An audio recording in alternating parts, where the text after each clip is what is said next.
Boa noite, que alegria estar aqui.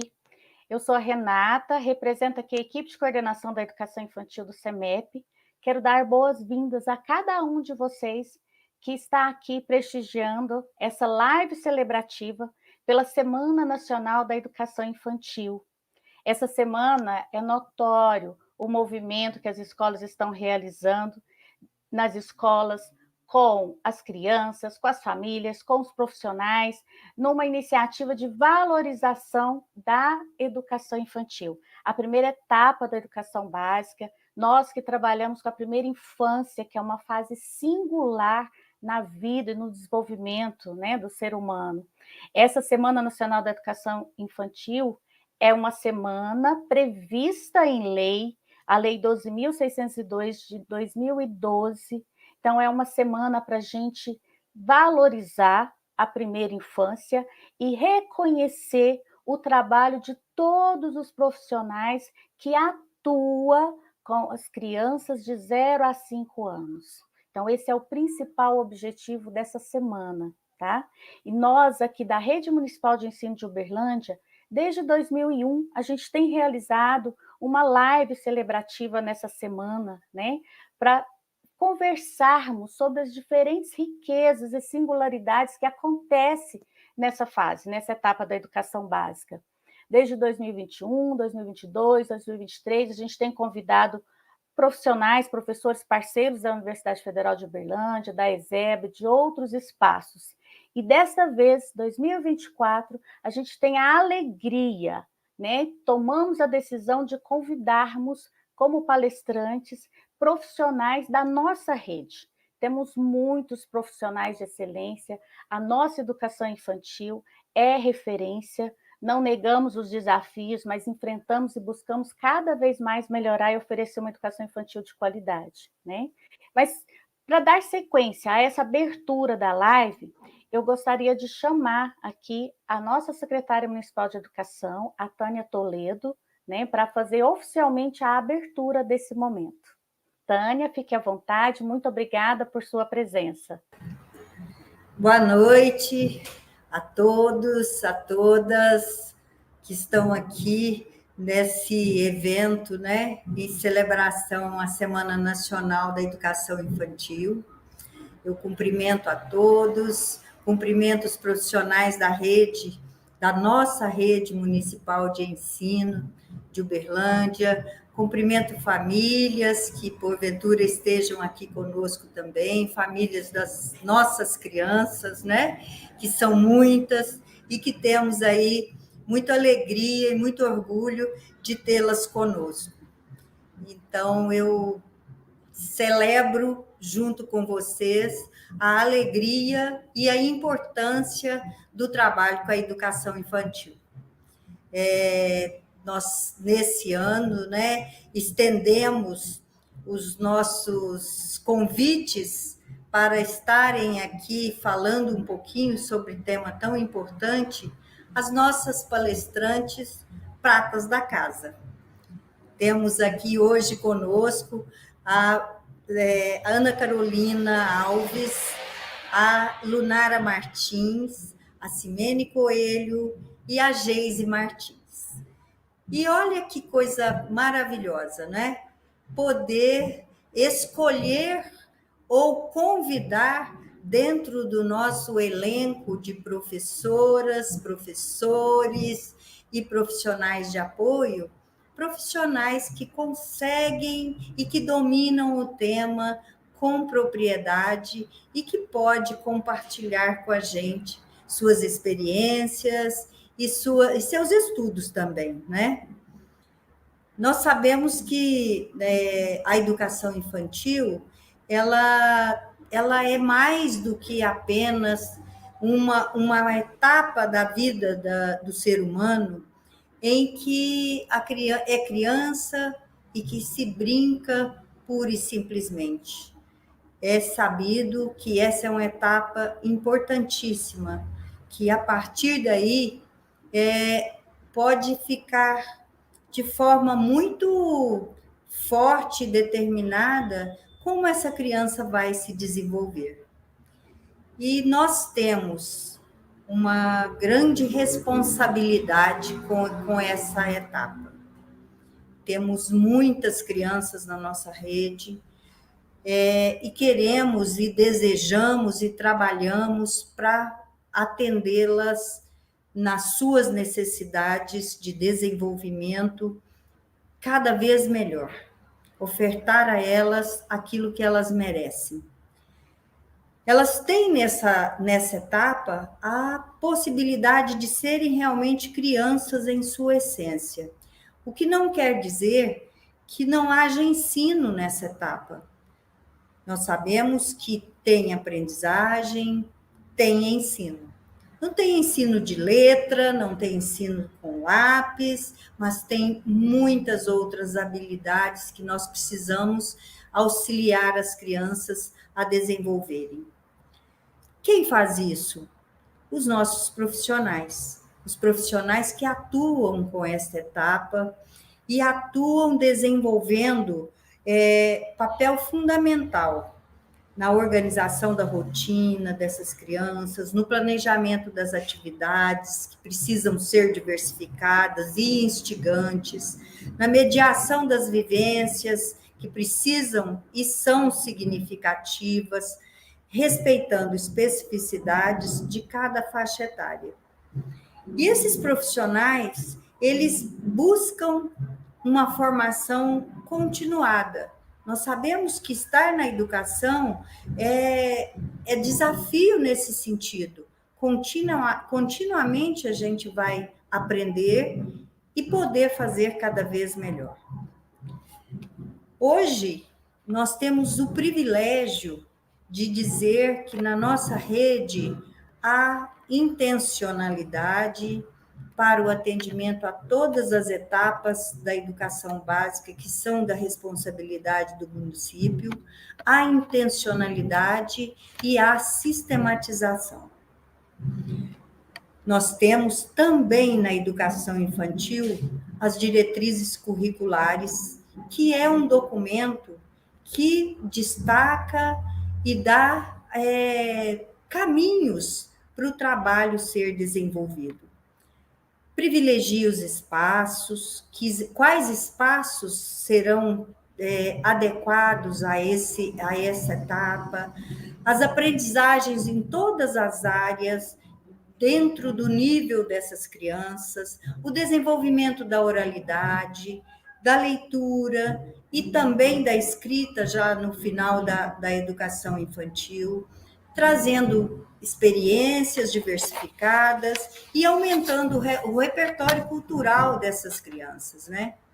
É na educação infantil que muito se aprende, por meio de brincadeiras, de interações e de um trabalho comprometido com isso, com esse sentido que é próprio dessa etapa.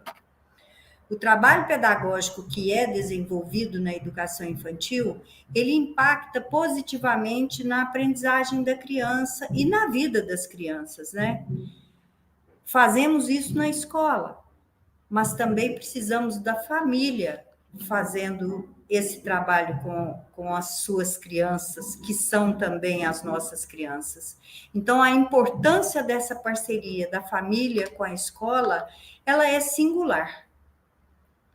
A escola, por si só, não faz sozinha o trabalho.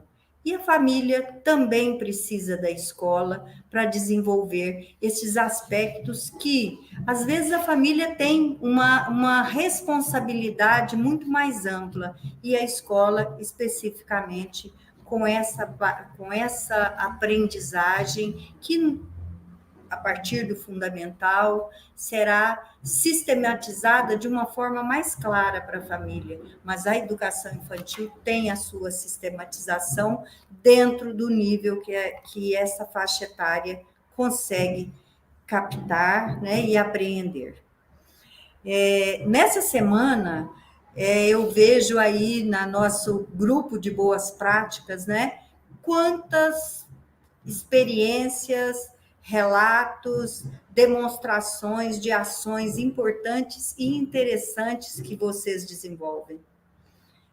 Não tenho dúvida nenhuma, e a gente às vezes sente até um desejo de estar ali vendo como aquela atividade está se dando, está ocorrendo com as crianças.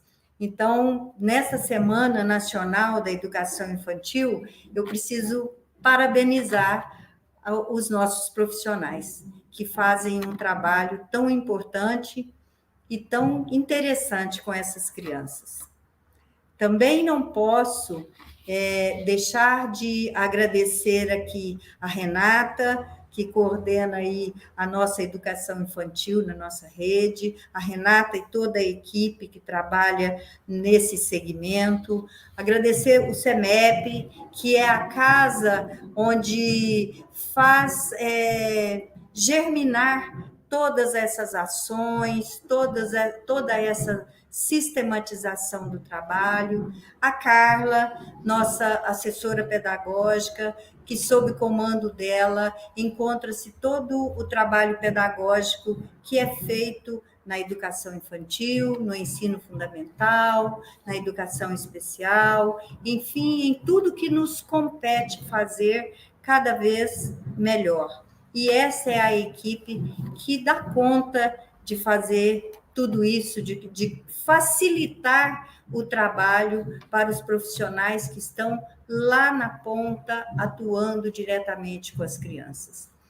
Então, nessa semana, mais dessa Semana Nacional de Educação Infantil, eu tenho certeza que estamos, ao longo dela, promovendo reflexões, o pensar sobre o que já fazemos e o que precisamos continuar fazendo para melhorar, para estar cada vez mais próximo daquilo que desejamos que nossas crianças consigam. Desejo aqui uma boa live, bons conhecimentos e desejo também um aprendizado para mais esse momento que eu sei que será aí com essa equipe maravilhosa que vai nos presentear aí com essas falas de hoje. Um grande abraço a todos e a todas. Muito obrigada, Tânia, por seu carinho, seu reconhecimento. Na sua fala, a gente percebe, é notório como você está sempre perto da gente da educação infantil e valorizando esses profissionais. Aqui a todos os profissionais, você disse que nós temos muitos estudantes, temos sim, muitos profissionais. A gente precisa destacar a singularidade de cada uma das 144 unidades com turmas de educação infantil. Sejam o EMEI, sejam o EMEF, sejam as nossas OSCs parceiras, né? Então, é uma rede muito grande e cada vez mais a gente tem crescido no sentido de fortalecer a identidade pedagógica do trabalho, por conta também de uma equipe dirigida pela nossa diretora pedagógica, né? A Carla, quem eu convido agora também para fazer suas palavras aqui, que ela não pode faltar nesse momento importante dessa semana. Obrigada, Tânia, fique à vontade. Carla, fique à vontade. Muito obrigada pela presença. Boa noite a todos, a todas. É um prazer, né, mais uma vez fazer parte deste momento tão importante. A fala da secretária, da Tânia, nos faz realmente pensar cada vez mais e refletir o quanto a educação infantil se configura como uma etapa fundamental e básica para todas as crianças. Precisamos conhecer e respeitar, valorizar o trabalho que acontece cotidianamente nas escolas, nas turmas de educação infantil. E aqui vamos ter representado pelas nossas professoras, como a Tânia diz, prata da casa, para poder falar aí, né, diante dos conhecimentos e da prática vivenciada, o quanto o trabalho tem sido realizado com maestria e com muita competência. A rede municipal de ensino ela é ampla, como a Renata tem reforçado aí ao longo da sua fala. E o que nos move e o que faz com que o nosso trabalho ele tenha aí essa identidade pedagógica são as nossas diretrizes curriculares municipais. Além desse importante documento, precisamos também lembrar do CEMEP, né? O nosso Centro Municipal de Estudos e Projetos Educacionais Julieta Diniz, que tem como papel a formação continuada dos nossos profissionais. Local de encontro de vocês, de todos os profissionais da educação, e também um potente espaço para trocas de experiência e valorização do que acontece em nossas escolas. Em especial, eu gostaria de destacar aqui 2 importantes cursos oferecidos aos profissionais agora em 2024, mas que também é resultado e continuidade de todo o trabalho desenvolvido ao longo dos anos. O Ciranda de Saberes e Práticas na Educação Infantil, que nesse ano voltou o olhar para as especificidades das turmas de 0 a 3 anos, ampliando os conhecimentos sobre a abordagem Pickler.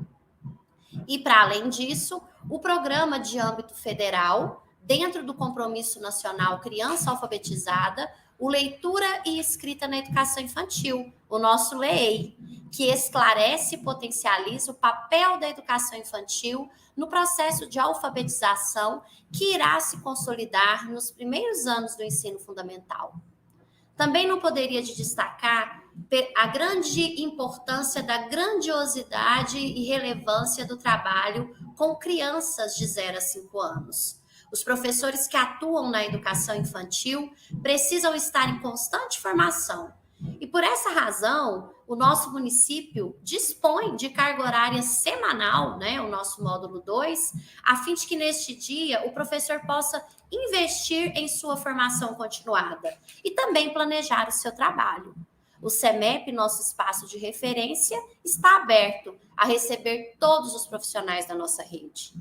Portanto, a educação infantil só acontece por meio de vocês que estão aqui conosco participando da live, o pessoal das escolas, vários profissionais envolvidos, e por isso quero parabenizar a cada um desses atores que são tão importantes: professores, educadores, profissionais de apoio escolar, os auxiliares de serviços gerais, tanto aqueles que cuidam da limpeza e da organização dos espaços, como os que também cuidam da alimentação, os oficiais administrativos, os analistas pedagógicos, os diretores e vice-diretores, todos são cruciais para a construção da qualidade da educação que oferecemos. É por meio dessa rede, de um trabalho articulado, de um trabalho que busca a excelência na educação das nossas crianças, é que nós conseguimos fazer tudo aquilo que a gente tem feito.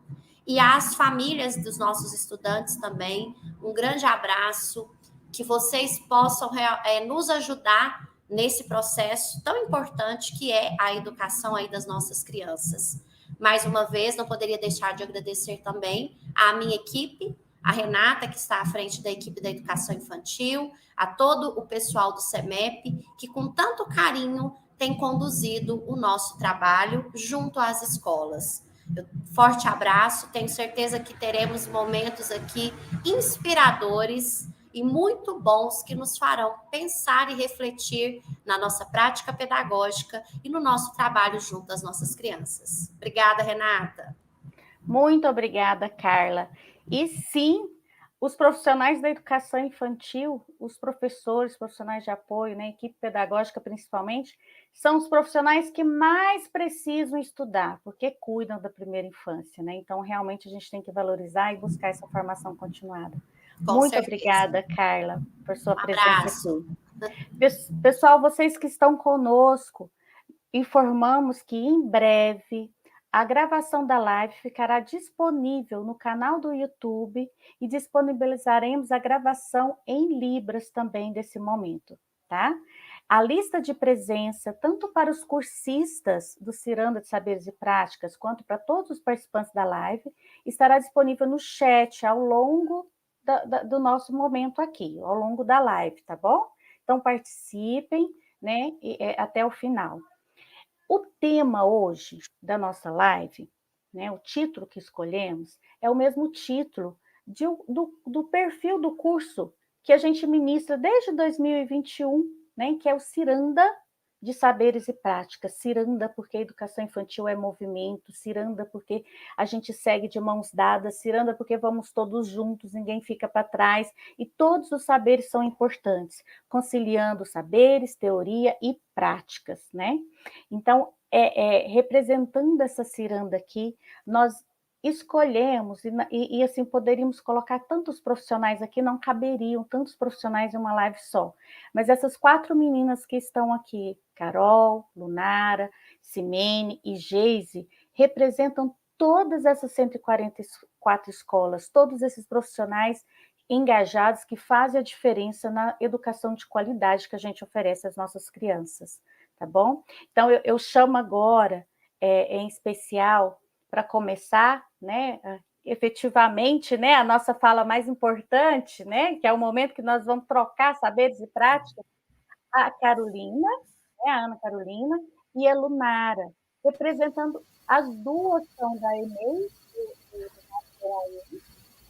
representando ali o trabalho de uma equipe, professores, não só os professores, todos a equipe. Aqui a gente tem, junto com essas meninas, as análises pedagógicas, a diretora, a vice-diretora, toda uma equipe que faz parte do sucesso que essa escola, não só essa, como tantas outras, desempenha.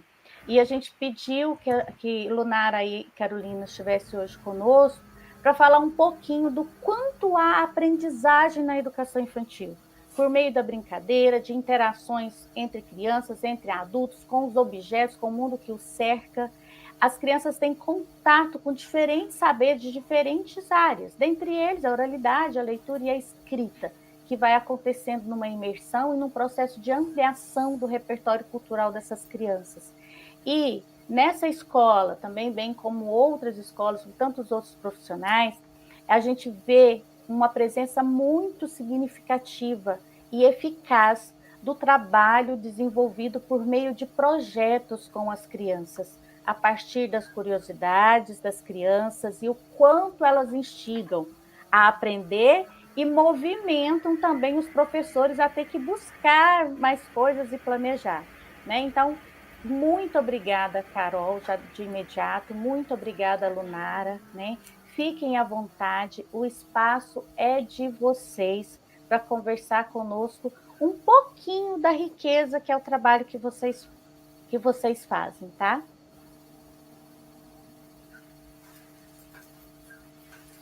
Boa noite, pessoal. Então, eu sou a Carol, né? Sou do EMEI do bairro do Almir.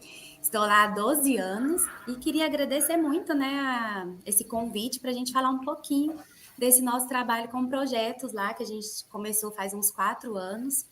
Eu até costumo brincar muito que a gente ainda está aprendendo, a gente ainda é um bebezinho, estamos engateando nesse processo, mas já tem muito que a gente possa apresentar para vocês um pouquinho e plantar uma sementinha para, quem sabe, vocês também começarem a executar esse tipo de trabalho na escola de vocês também. Você quer falar alguma coisa, Lunara, antes de eu começar? Não, pode começar. Posso começar? Pode. Então, vamos começar. Bom, então, primeiramente, por que, né, trabalhar com projetos? A gente percebeu, desde que a gente começou a inserir essa modalidade na nossa escola, o encantamento das crianças. Porque com o trabalho com projetos, elas acabam ficando envolvidas ali naquilo que elas estão fazendo. Então, isso acaba causando um encantamento nelas. O projeto, ele ordena, ele resgata, ele organiza, ele enriquece as atividades cotidianas, porque acaba causando uma experiência significativa para as crianças. Então, por exemplo, assim, essa semana, semana passada, uma criança foi no Rio, e aí ela encontrou sanguessuga lá no Rio. E aí ela trouxe essa experiência para a gente, da sanguessuga. Aí uma outra criança já tinha visto um vídeo de sanguessuga, e aí começou aquele bafafá, e aí a roda de conversa, ela foi longe. Porque da sanguessuga a gente começou a pesquisar, a gente chegou até no coração, porque o coração bate, porque ele falou que a sanguessuga pega o sangue, então se o sangue pega o sangue, o coração para de bater, e aí a conversa foi tão longe.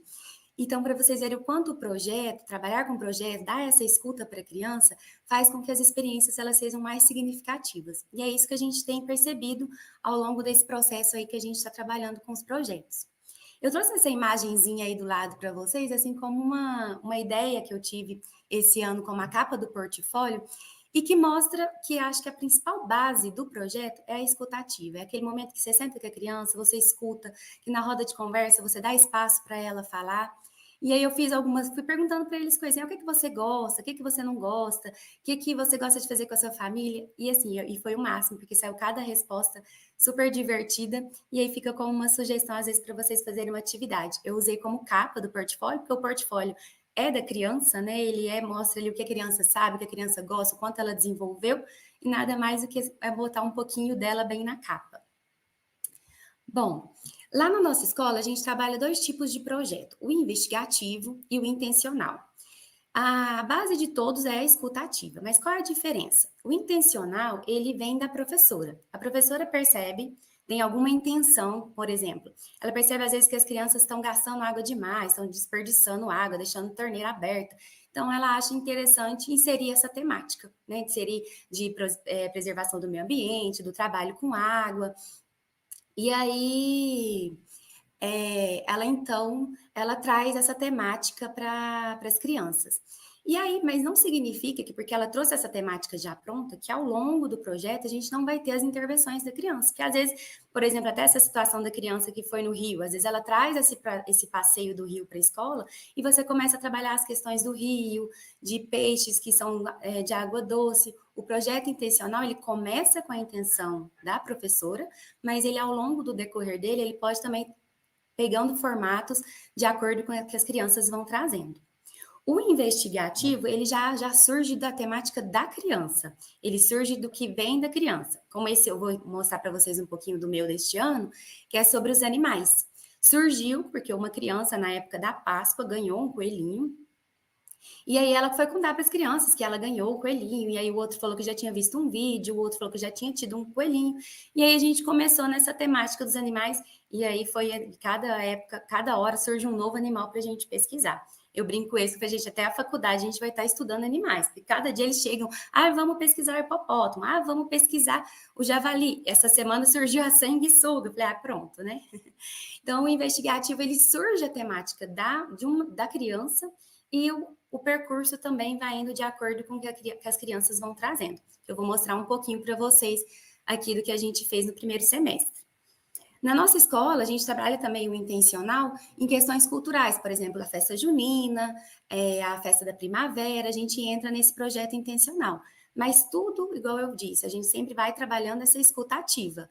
A gente escuta, por exemplo, na festa junina, o que as crianças sabem, o que elas já trazem de cultural delas.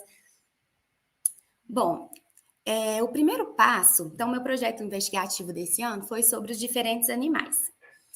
E o primeiro passo que eu trabalho com eles é a coleta de informações. O que as crianças sabem sobre aquele determinado assunto?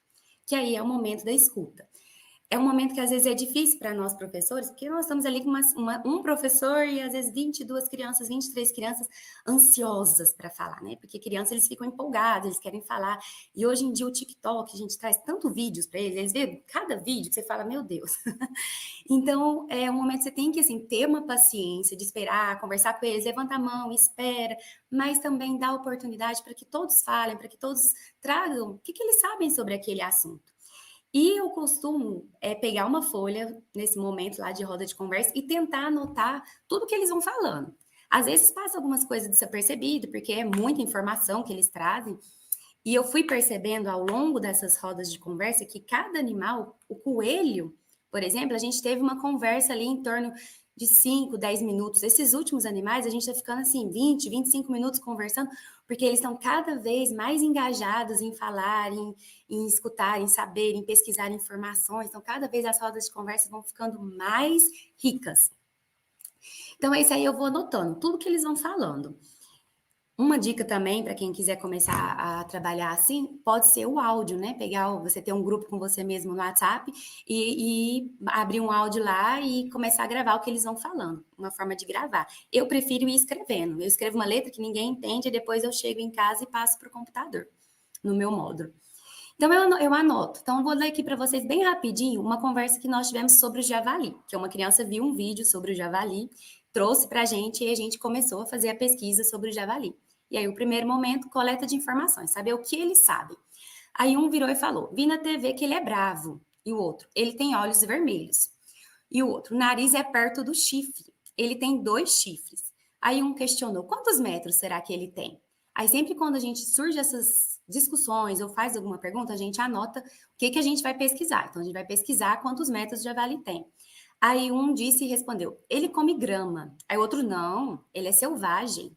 Aí um virou e falou, nada a ver, o brancossauro come folha e mora na selva. Você vê, aí eles já começam a linkar com outros animais. Aí o outro, ele é carnívoro. Aí a outra, javali nasce da barriga. Aí uma falou, não, e ele tem 5 patas. Aí começam as discussões. Outro, não, ele tem 4. É essa fala que eu achei o máximo. Um virou e falou assim, ele é valente. Aí a outra falou assim, quer dizer que ele é bravo. Ela tentou, tipo, conceituar o que ele tinha falado. Aí o outro, não, mas quando ele é neném, ele não é bravo. Aí eu pergunto também, esse é um momento também que eu tento instigá-los, às vezes, principalmente quando a conversa começa a morrer, eu tento instigá-los para pensar em outras situações. Eu perguntei, e o javali, ele é igual ao porco? Aí um respondeu, é diferente, ele tem chifre e faz oink, oink. E aí nós ficamos de pesquisar, porque começou uma discussão de como era o barulho do javali. Aí nós ficamos de pesquisar como era o barulho do javali. E aí um disse, ele mora no lixo. Não, ele não mora no lixo, quem mora no lixo é o gambá. E aí começaram uma discussão sobre o gambá. E aí a gente ficou de pesquisar onde que o javali mora. Então, depois dessa roda de conversa, dessas milhares de situações que eles colocam, a gente pontua o que a gente vai pesquisar. Então, aí saiu quantos metros o javali tem, como era o chifre dele, aonde ele mora. E eu tenho usado o YouTube para a gente fazer essa pesquisa. Eu acho mais fácil, porque eu pego a televisão, coloco no YouTube e aí eu trago para eles lá vídeos de verdade do javali. No primeiro momento, eu não dou nenhuma informação, igual, por exemplo, eu sei que o javali não tem 5 patas, mas eu deixo eles observarem e chegarem às próprias conclusões. Aí eu coloco no YouTube, por exemplo, um vídeo de javali e deixo eles observarem como que é o javali, como que é o chifre, como que é a pata, como que é o rabo, e aí a gente vai conversando e eles vão chegando às próprias conclusões. E coisas muito profundas, né? Porque eles entram, às vezes, em temáticas bem profundas. Por exemplo, assim, se o javali, o que o javali come? Eu não sabia, eu fui pesquisar. Eu entro no Google rapidamente ali, já pesquiso, dou a resposta para eles. E aí, assim, a gente faz o início da nossa pesquisa.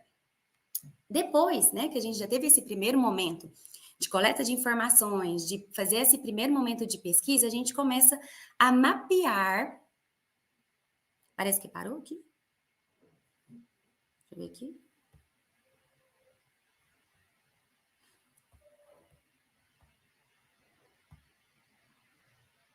Então, vou continuar. A gente começa a mapear o percurso, né, que a gente vai trabalhar de acordo com essa temática. Então, a gente começa a sistematizar e refletir sobre essas informações. A gente entrou também, como eu falei para vocês, a gente foi em vários bichos, né? Lá no coelho, do coelho, por causa que o coelho pula, nós fomos para o canguru, do canguru, vendo um vídeo no YouTube sobre o canguru, eles viram um urso panda, aí eles falaram, vamos pesquisar o urso panda. E aí a gente entrou no urso panda, do urso panda a gente foi para vários ursos, né? Descobriu o polar, o urso selvagem, e aí eu sempre gosto de fazer o cartaz coletivo, depois que a gente passa por esse processo de pesquisa, a gente faz um cartaz coletivo para sistematizar essas informações que a gente pesquisou, o que realmente ficou gravado na cabecinha deles. Aí eu vou perguntando para eles, e aí, o que a gente pesquisou que eles alimentam? Eles descobriram que o urso panda se alimenta de bambu, e aí eu vou deixar eles fazer a cópia da palavra bambu. Eles mesmos fazem a escrita desse cartaz coletivo, porque nesse momento a gente também está trabalhando a escrita, né? E tudo que eles realmente aprenderam e que ficou fixado na cabeça deles sobre aquela temática.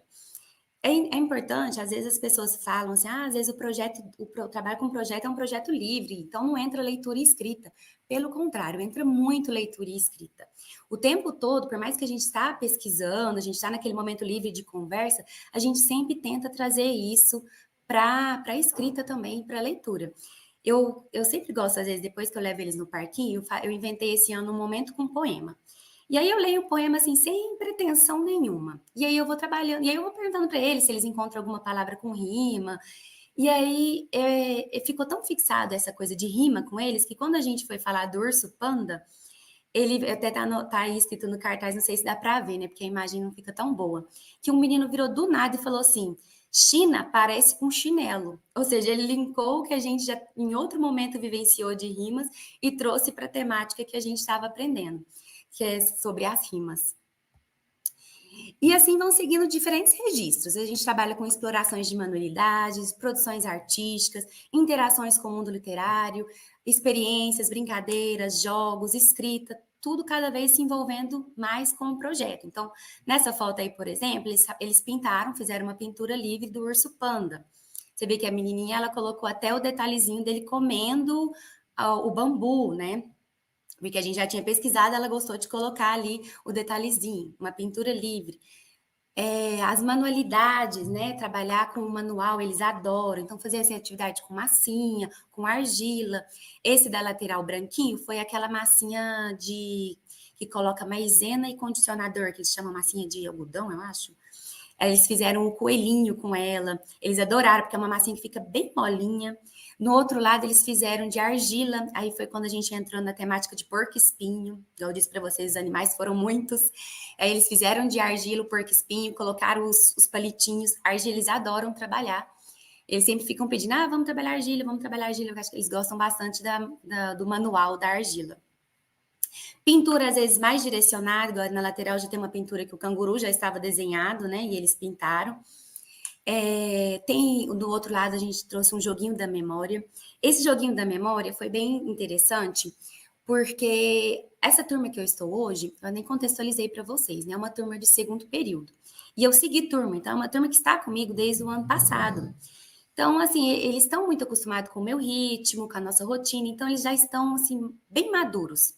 É diferente que, às vezes, quando você começa com uma turma nova, até você conhecer, né, reconhecer o perfil de cada um, é um processo mais demorado. Esse ano eu tive esse processo mais rápido, porque eu segui turma. Então, eu consegui, eu acho que até a primeira vez em 12 anos que eu estou na rede, que eu percebi que eu conseguia ir um pouquinho mais longe com eles na leitura e escrita. A gente estava trabalhando o javali, e alguma criança fez alguma relação do javali. Aí a gente trouxe uma outra palavra com já. Aí eu pensei, nossa, eu acho que dá para eu entrar numa família silábica e trabalhar com eles esses sons assim, de forma bem leve, nada. Aí eu tinha uma menininha que chama Juliette na nossa sala. Aí a gente falou, nossa, J com um da da Juliette. E eu até fico brincando, de Jujuba. E aí a gente conseguiu entrar na família silábica do J. Mas é claro, é importante lembrar que assim, essa turma estava pronta para isso, eles estavam maduros para isso. Não adianta a gente querer inserir isso numa turma que ainda não está pronta. Como ano passado eu trabalhei muito o alfabeto com eles a maioria, assim, eu acredito que deve ter 1 ou 2 na minha sala que não conhece todas as letras do alfabeto, que não reconhece os sons. Então, por isso que eu consegui inserir um passo a mais. E aí, esse foi um joguinho da memória, que eles faziam relação do já com javali, do jé com uma outra imagem do jegue, do gi do jipe. Inclusive, até eu trouxe esse cartaz aqui, que eu pedi antes de inserir, quando eu percebi que dava para a gente começar esse trabalho com sons, eu pedi para eles pesquisarem em casa palavras que começassem com já. E aí eu entreguei para eles essas folhinhas recortadas, coloquei dentro do caderno e eles trouxeram diversas palavras que começavam com já. E aí, no outro dia, na roda de conversa, a gente foi lendo junto as palavrinhas e trabalhando o som do já. Foi bem legal, assim, eles gostaram de trazer as palavras e estavam empolgados porque pesquisaram junto com os pais, né, as palavras, eles gostam muito de coisas que eles fazem junto com a família. Essa outra atividade que eu trouxe é uma atividade que foi para o portfólio, que também foi lá relacionada aos ursos, que eles já sabiam, né, já estavam bem familiarizados com todos os ursos. Aí tem o panda, o polar, o selvagem. E eles eu achei muito bonitinho porque eles colocaram os detalhes, né? O panda tá com bambu, o selvagem tá comendo peixe, tem o peixinho dele lá do lado desenhado, do polar tem a nevezinha desenhada. Colocaram assim os detalhes que eles pesquisaram, que eles sabiam sobre aqueles determinados ursos, eles colocaram nos desenhos deles.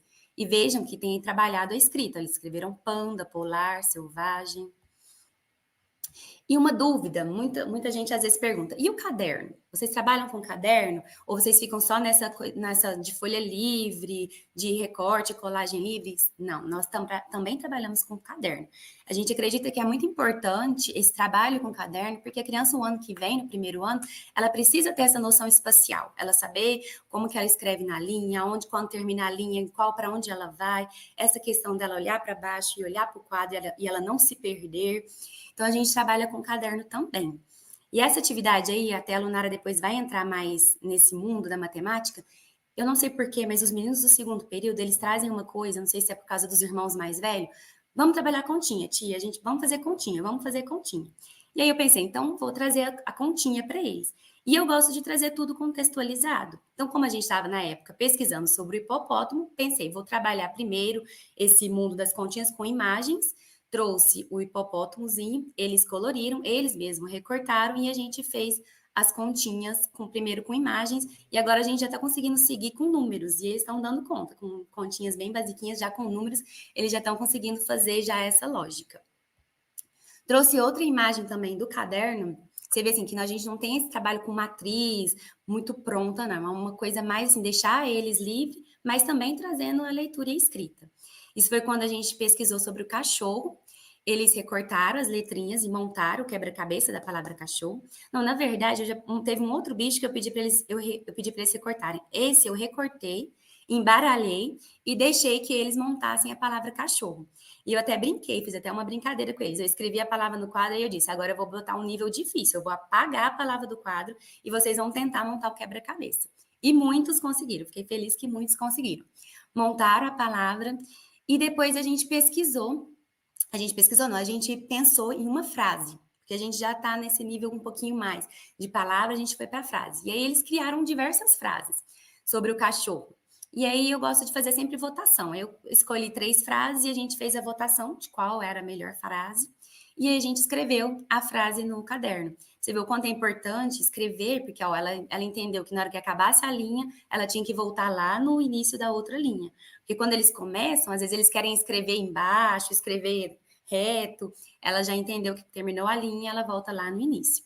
E após eu deixei ela desenhar livre, eles desenharem livre, né, sobre o cachorro, e essa menininha foi bonitinha que ela quis até escrever, ela veio em mim e falou assim, tia, me fala as letrinhas, porque eu quero escrever o nome do meu cachorro.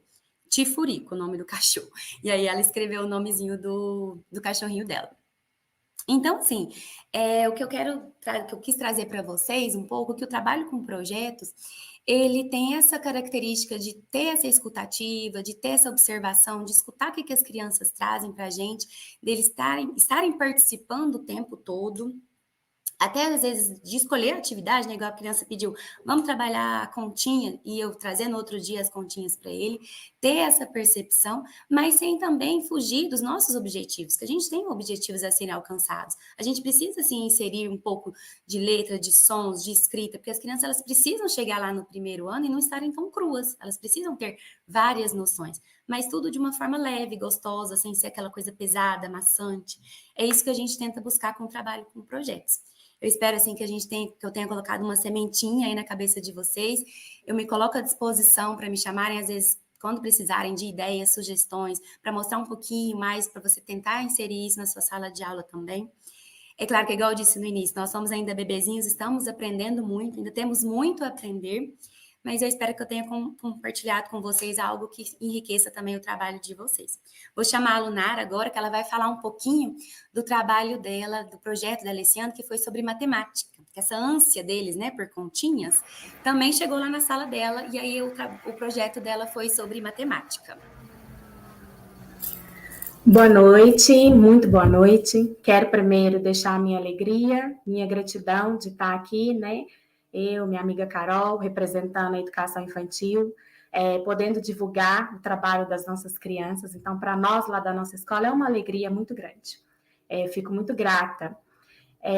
Trabalho com a Carol lá na EMEI do Almir, né? Esse ano eu estou com turminhas de segundo período. E eu vou falar com vocês sobre o projeto que nós desenvolvemos agora, eu e minha turminha, no primeiro semestre. Como o tema, a temática é projeto, né? Eu quis colocar esse cartaz que nós construímos lá no início do ano, é justamente para trazer esse conceito de projeto. O que nós entendemos como projeto, né?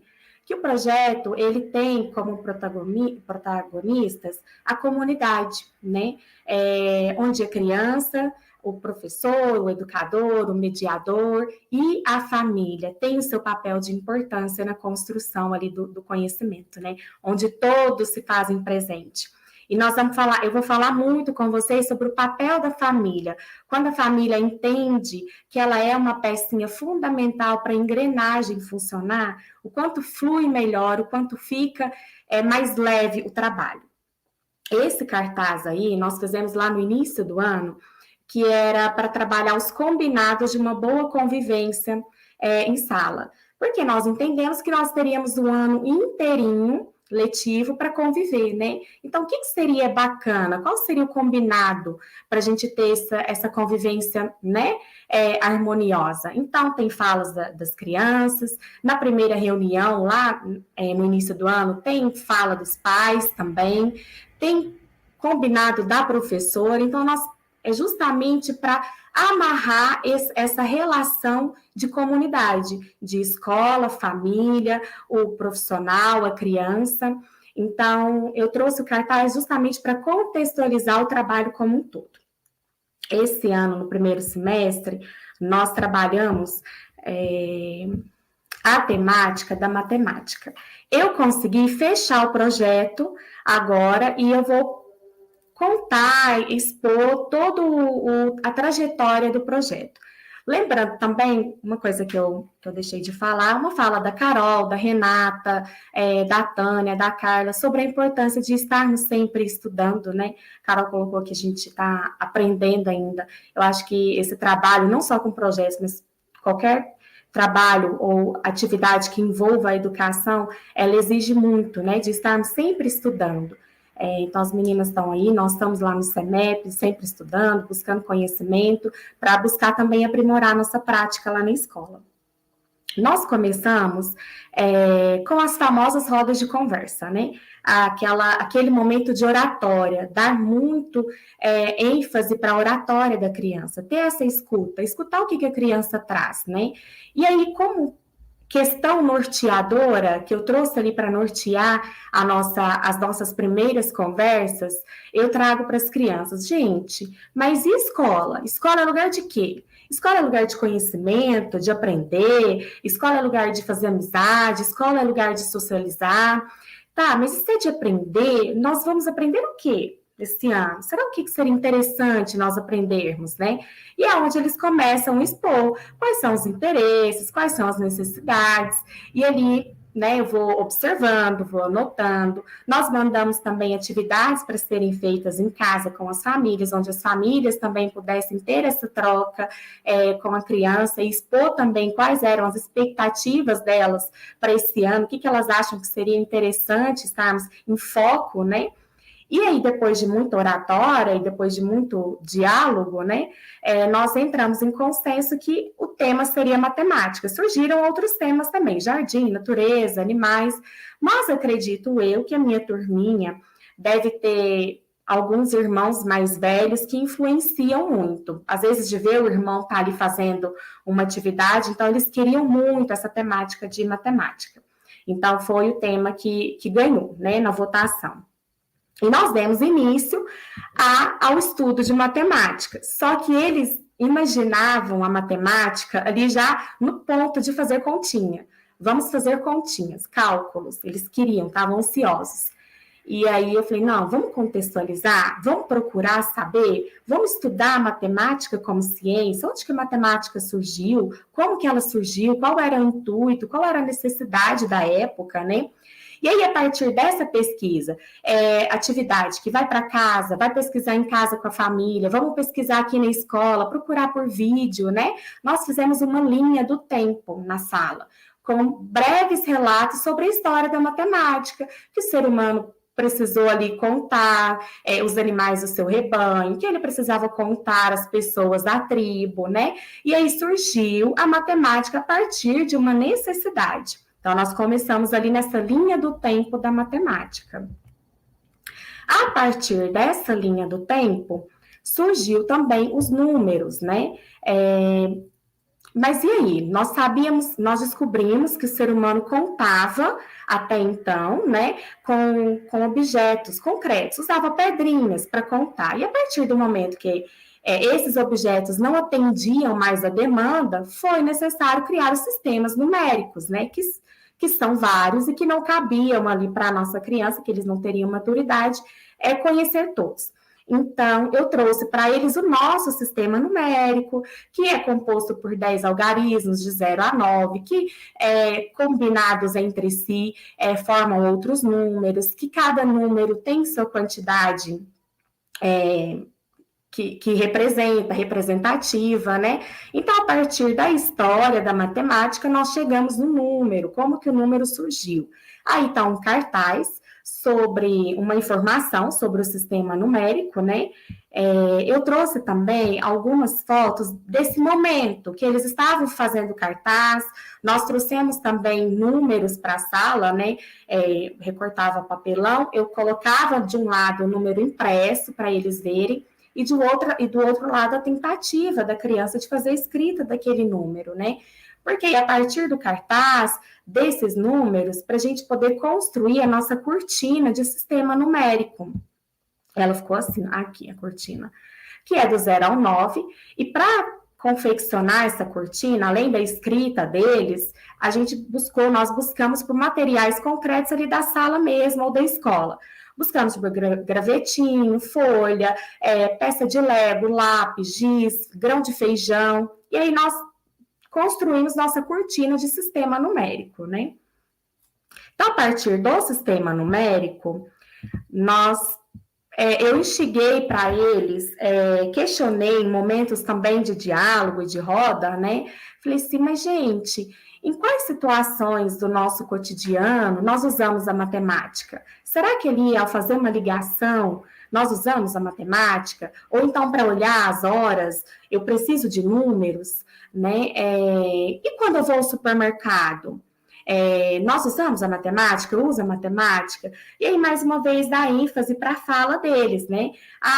Quando eu vou ao supermercado, eu uso a matemática para ver se o dinheiro vai dar para comprar tudo que a gente quer, a Ana Júlia falou, né? Ou olhando os preços, o Paulo César, para contar o dinheiro, a Manuela. Então, sempre trazendo falas deles, qual que é a impressão que eles têm ali. Então, eu falei com eles, olha, então a atividade vai ser, vocês vão para casa, durante a semana, em algum momento, a hora que forem no supermercado, vão olhar o ambiente. O que o ambiente fornece de informações matemáticas para nós. E traz para a tia Lunara panfletinho também, porque aí nós vamos estudar esse panfletinho aqui na sala, já que a situação de ir ao mercado, ao supermercado, foi uma situação que a gente estudou em como trabalhar a matemática, né? Também fizemos a escrita da palavra supermercado, com as letras, né? E aqui está o momento em que eles trazem, porque junto com as famílias, eles trazem os panfletinhos, e nós vamos analisar os panfletos, pesquisar quais informações aquele panfleto me traz dentro do contexto que eu estou estudando, né? E aí é uma atividade de recorte, de análise dos panfletos relacionadas ao supermercado. Ainda na temática do supermercado, eu falei com eles, eu falei assim, vocês observaram que quando vocês foram no mercado, o pacote de arroz, o grandão, ele é diferente do pacote de feijão? Que ele é maior, que ele é mais pesado. Por que será? Medidas, né? Então, vamos entrar no conceito de medidas também. E foi onde nós fomos estudar as medidas. O que eu uso para usar, o que eu uso para medir, né, o peso, o que eu uso para medir o tempo, o que eu uso para medir o tamanho, conceito de medidas. E essas imagens aí, nós fomos até a cantina da escola, buscamos por mantimentos que tinham lá, né, para analisar como esses mantimentos eram medidos, quais eram os instrumentos que nós precisaríamos usar para medir aqueles mantimentos. E aí pegamos a balança da professora de educação física, e aí foi todo um momento também de experimento, de fazer contribuir com a atividade de medidas, né? Vou passar aqui. Uma atividade que foi enviada e que as famílias contribuíram também foi que eles trouxessem de casa rótulos de produtos, né? Para a gente fazer essa análise do rótulo também. O que o rótulo traz de informação? Às vezes a tabela nutricional, ou ali, ainda no conceito de medida, cadê a medida desse produto, né? Quanto ele pesa, quanto ele mede. Então, aí está um momento de análise de rótulos que nós fizemos. Eles trouxeram de casa. E depois, nós construímos um cartaz coletivo. Eu digo coletivo porque, mais uma vez, eu falo sobre a importância da presença e da contribuição da família. É um cartaz coletivo porque ele é construído por todos. Ele não é construído pela criança somente. Ele tem participação minha enquanto professora, ele tem participação da criança, tem participação da família também, né? Então, tem fala das crianças, eu vou ali transcrever alguma fala, tem escrita das crianças, eu passo a escrita no quadro e eles copiam, né? Tem um rótulo que as famílias mandaram, tem uma medida, tem uma criança que contribui e coloca uma ilustração. Então, é um cartaz coletivo porque ele tem o dedinho e a construção e a contribuição de todos. Aqui nós encerramos as medidas. E eles doidos, ansiosos para fazer as continhas, né? Aí eu falei com eles assim, mas calma, tem outro conceito também na matemática que nós não estudamos e não vemos, e que é importante, a geometria. Então, antes de jogar as formas geométricas, né, eu falei, vamos estudar? Vamos ver por que a geometria surgiu, como que foi, né? Porque o ser humano tinha necessidade de estudar o universo, astrologia, ou porque o ser humano precisava realmente criar formas para suas construções, para suas casas, né? E aí, a partir dessa contextualização da geometria, nós trouxemos e trabalhamos uma historinha, que é o pintinho quadrado. É uma historinha muito tranquila, que é uma galinha que tem vários pintinhos, né? E um tem um formato diferente. E essa história, ela aborda, além das formas geométricas, o conceito de respeito, as diferenças, as diferentes formas, né? E aí está um momento de leitura. Mas a leitura, ela não aconteceu só nesse momento. Alguns me pediram para levar a história para casa. Então, não foram todos que tiveram interesse, não, mas grande parte levou a história para ler com a família em casa. Depois desse momento de história, eu propus para eles, para a gente contextualizar essa história do pintinho quadrado por meio de um teatro, uma encenação, onde a gente pudesse representar para todos os outros colegas e amigos da escola, né, ali do nosso período. E aí nós começamos a confeccionar cenário, vamos fazer os bicos do pintinho, porque vai ter que ter muito pintinho na história, né? E aí tem imagem deles confeccionando o cenário deles. Busca o papelão, vai pegando material reciclável que dá para organizar e para reutilizar, e fica muito bonitinho, fica lindo, viu? Aqui nosso momento de apresentação do teatro, né, onde nós apresentamos para as demais turmas da escola. Eu quero dar ênfase aqui para a galinha, porque a mãe fez questão de pedir para a avó confeccionar a fantasia da galinha. Eu falei, não, pode deixar, a gente faz aqui, a gente providencia, coloca os papéis, dá certo. Não, mas eu quero, minha avó vai fazer. E aí que está a importância e o envolvimento da família, né? Quando a família participa realmente de todo esse movimento de construção, né? E a galinha ficou maravilhosa, ela ficou linda, a fantasia dela, eu tenho certeza que vai ser uma memória afetiva para o resto da vida dela, quanto ela ficou feliz e orgulhosa de estar vestindo a fantasia que a avó dela confeccionou para ela. Após o nosso teatro, novamente eles, tia, mas como nós vamos fazer continha? Nós queremos fazer continha. Eu falei, tá bom. Vamos partir para a continha, né? Já estudou história da matemática, fizemos a linha do tempo, sistema numérico, medidas, formas geométricas. Não, mas calma aí. Antes de fazermos, de fato, as continhas, vocês precisam ter noção de sinais e símbolos. Não dá para fazer uma continha sem ter essa noção. Diferenciar o que é sinal, o que é letra, o que é número, a função de cada um, né? e aí uma atividade de caderno. Sempre nós buscamos organizar assim, dentro de cada contexto, agora o contexto é sinais, né, e símbolos. Fazer uma atividade de caderno, uma atividade às vezes individual, se couber, se for conveniente para portfólio, né? Uma atividade coletiva, um cartaz onde todos expõem o que está sendo construído, e uma atividade para casa também. Então, eu trouxe a atividade do caderno para a gente ter uma noção. E aí nós começamos as continhas. Falei com eles, vocês se lembram que lá atrás nós descobrimos que o ser humano usava de materiais concretos para fazer seus cálculos? Aqui nós também vamos usar. Então, aqui eles estão recortando de gravuras, né? Eles estão recortando gravuras, nós usamos gravuras, palito de picolé, grãozinho de feijão, para justamente começar a operar esses cálculos, né? E acho que tem uma atividade aqui, essa atividade de caderno, que aqui eles estão se sentindo cientistas master, porque são capazes de operar os cálculos que eles sempre sonharam, né? Então, que era a vontade deles. E aqui, já nessa fase do projeto, dá uma sensação de gratidão enorme, de alegria, sabe? Porque a gente vai chegando e concluindo os reais objetivos, porque lá atrás o objetivo maior deles era esse, mas antes de chegar e conseguir alcançar um objetivo que era das crianças, eu também consegui consolidar os meus objetivos enquanto professora. E o melhor, eu tive o apoio da família o tempo todo ali comigo, né? Então, aí está uma imagem de cálculo no caderno, né? E aí, para finalizar o projeto, que como eu falei com vocês, eu tive a felicidade e a sorte de concluir esse projeto agora, nós fizemos um momento de avaliação.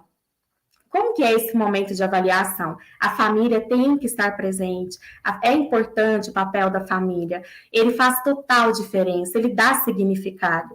Então, nós organizamos um momento em que a gente expôs todos os cartazes em ordem de confecção, né? E as famílias vão para a apreciação desses cartazes, para levantar hipóteses e dar sugestões, e falar o que poderia ter sido diferente, ou o que foi muito legal, né? Então, esse foi o momento avaliativo do nosso projeto, em que todos entram em avaliação e conseguem expor as suas impressões, o que ficou, né? Qual foi a construção maior, quais são as minhas ponderações sobre todo esse processo, que começou lá em fevereiro, março, e veio acabar aqui em julho, né? Então, aqui é o nosso momento de avaliação, onde as famílias têm esse momento comigo, né? E eu trouxe uma fala, uma impressão que eu tenho acerca do trabalho com projetos, né? Que eu coloco, que após abordar uma temática de interesse da turma de forma que atenda aos documentos orientadores e se propor a fazer dessa abordagem um movimento lúdico de aprendizagem, é possível perceber que as formas de descobertas e construções do indivíduo são únicas, particulares e especiais. São variáveis que significam de acordo com a necessidade, cultura e vivências de cada criança e também do grupo. O que eu quero dizer é que nós, enquanto profissionais da educação, nós temos documentos norteadores, nós temos objetivos a serem alcançados, mas que é importante, como as minhas colegas já falaram antes de mim, essa escuta ativa, esse olhar carinhoso, esse movimento de afeto com a criança, escutar qual é a ansiedade dela, a curiosidade, a necessidade. Às vezes, ano que vem, se eu pegar também uma turma de segundo período e quiser trabalhar matemática com ela, vai ser outra forma, vai ser em outro contexto, porque a necessidade da turma do ano que vem vai ser diferente da turma desse ano. Então, ter esse olhar carinhoso para o contexto, para a família, né? Fazer esse movimento, fazer um movimento de afeto, de carinho, com que a família confie no seu trabalho e entregue de verdade e te ajude, seja colaborativa, né? E eu fico muito feliz de ter encerrado o projeto, de trazer para vocês. Espero que tenha contribuído, que a gente possa ter inúmeras trocas. Como falei, sinto que preciso de muito estudo, de muita formação. O CEMEP está aí para nós, né? Então, agradeço muito o momento de fala, e esse foi o projeto que nós fizemos agora no primeiro semestre, lá na nossa EMEI do bairro do Almir. Boa noite. Agora eu vou chamar a Renata, né? Oi, Lunara. Oi, Carol. Nossa, vocês poderiam ficar falando assim por um bom tempo. Que encantamento nos olhos, na voz de vocês. E olha, eu não apresentei vocês primeiro, a formação acadêmica de vocês primeiro, de propósito. Mas as duas, pessoal, são graduadas em pedagogia, têm especialização. Carol tem especialização em neuropedagogia e psicanálise. Lunara tem especialização em supervisão e inspeção. As duas são mestres. Carol, mestre em estudos literários. Lunara, mestre em educação básica. E continuam estudando sempre. São parceiras nossas nas formações do CEMEP, participaram do Ciranda nos últimos anos, são professoras cursistas do LEEI, né? E é assim, estudando sempre, que a gente vai crescendo sempre e vai valorizando o nosso trabalho na educação infantil, né? Para que todos entendam, e um pouquinho o recorte do trabalho de vocês dá para a gente perceber quantos saberes, quantas coisas acontecem na rotina da educação infantil por meio do brincar, por meio da escutativa, por meio de movimento e desenvolvimento tanto cognitivo, físico, né, emocional das nossas crianças, tá? O chat está aí coroando o trabalho de vocês, tá? Agora vocês dão uma olhadinha lá, né, agradecendo. Teve família, teve papais, mamães que deu vontade de ir para dentro da sala de vocês, né? E que alegria que é ver essa parceria rica entre família e escola. Somos parceiros, porque o nosso bem mais precioso são essas crianças, né? Então, a gente somos jogadores do mesmo time, família e escola. Temos que fortalecer esses laços, tá? Gratidão, meninas. Nós que agradecemos. E agora, a gente continua. No final, a gente encerra com vocês duas também, tá, meninas? Para a gente tirar aqui uma foto final aqui. E a gente continua a nossa ciranda de saberes e práticas nessa proposta. Falamos de projetos têm tantos saberes, né? E agora a gente continua com a Cimene e a Geis com uma temática que, para nós, da educação infantil, é muito cara, que é a importância da literatura, a literatura presente na vida das crianças, não só por meio de potenciais obras literárias. Aliás, a gente tem que afinar o nosso olhar para a qualidade das obras literárias oferecidas, também por essa literatura viva no cotidiano, dentro da escola, todos os dias, e fora da escola. Essa literatura presente nas cantigas, na oralidade, né? Essa literatura presente da poesia e de tantas formas, né? Então, nós temos agora, para dar sequência a essa ciranda, a Geise Martins, né, que é pedagoga também, especialista, é psicopedagoga, né, sempre estudiosa, sempre participativa nas formações, quanto cursista, quanto formadora, né, é uma das formadoras do LEEI, e depois eu já vou apresentar a Cimene também. Macilão, coloca a Cimene aqui no comecinho, depois fica só... Ah, tá aí, vai aí, Cimene, chega aí um pouquinho. Isso. A Cimene também, que é pedagoga, é especialista em pedagogia empresarial, em educação em direitos humanos, é mestre, né? E também segue o doutorado também nessa temática de literatura. E quando a gente fala a importância da literatura da educação infantil, né, meninas, é desde a mais tenra idade. Aliás, desde a mãe que descobre que está grávida, já começa a cantar e a falar com esse bebê, e a literatura vai entrando assim por essas portas, né? Eu já agradeço vocês, e a gente segue, Cimene, aqui agora com a Geise, depois com você, obrigada. A Geise, que vai falar um pouquinho também, que é uma profissional maravilhosa, um pouquinho do trabalho dela, por esse viés da literatura e da importância da família e da escola, para que a literatura realmente seja vista pela criança crescendo. A criança vai crescer sabendo que a literatura é essencial. Não é supérfluo, não é acessório, é essencial na nossa vida, né? Antônio Cândido já fala do direito à literatura, literatura que humaniza, né? Então, Geise, de já muito obrigada, né? Fique à vontade, tá? Para conversar conosco. Obrigada, boa noite. Estão me ouvindo bem? Sim, Geise, então tá bom. Então é um prazer estar aqui, agradeço demais pelo convite, de trazer aqui um pouquinho, né, um breve relato aí de uma prática que fez tanto sentido, assim, tanto para mim, quanto para as famílias e quanto para as crianças.